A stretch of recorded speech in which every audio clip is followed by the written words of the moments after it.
Hello, and welcome to your technique video for copper amine synthesis and UV-Vis spectroscopic analysis. Let's go through some safety guidelines real quick. As usual, you have to wear your goggles anytime chemicals are out.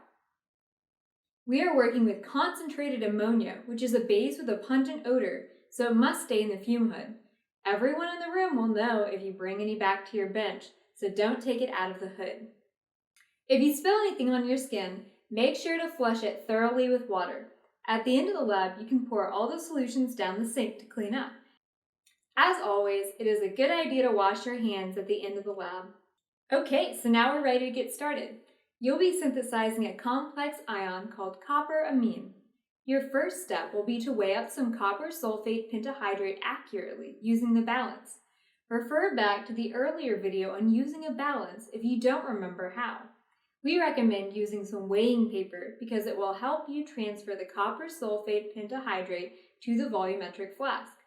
Fold it from corner to corner like this so that it forms a spout that you can use when pouring it into the flask. Make sure all the crystals make it into the flask. If some crystals don't make it into the volumetric flask, you need to start over. The copper salt can damage the balance, so if you spill any of the crystal onto the lab bench or balance, make sure you clean it up or participation points will be deducted. Next, dissolve the copper sulfate into a small volume of water. You can stir it and warm it with your hand to help it dissolve. Once it dissolves completely, you will have formed this complex ion. Now it is time to move to the hood to add the ammonia. Use a pipette to add drops of ammonia to the flask. Initially, the solution will form the insoluble copper hydroxide, but further addition of ammonia will cause the solution to turn a clear dark blue, which indicates that the copper amine has formed. Add a little extra after it changes color. Usually going up to the middle of this line on the flask is enough. After adding the ammonia, move back to your lab bench. You will be adding water to the flask until the meniscus touches the graduation mark. You must add the water slowly and watch to ensure that the copper hydroxide doesn't reform.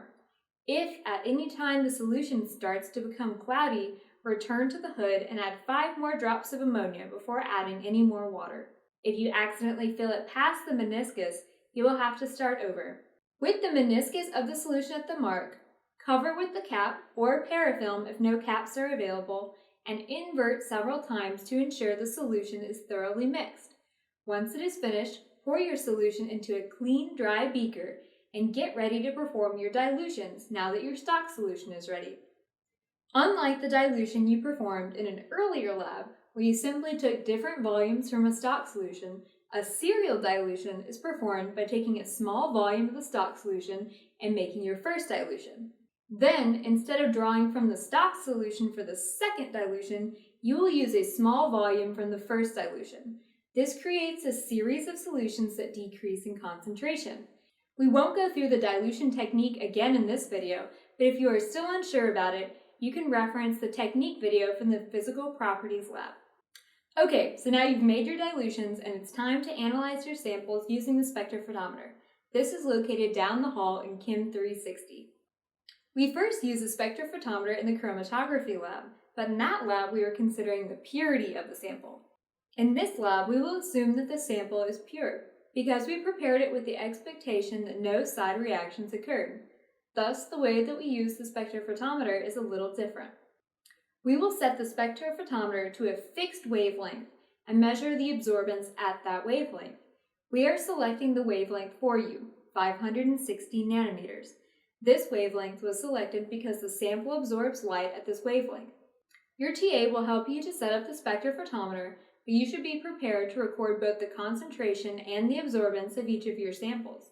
Because sometimes a few of the dilutions may look the same, you should come up with a system to label which solution is which without writing anything on the cuvettes.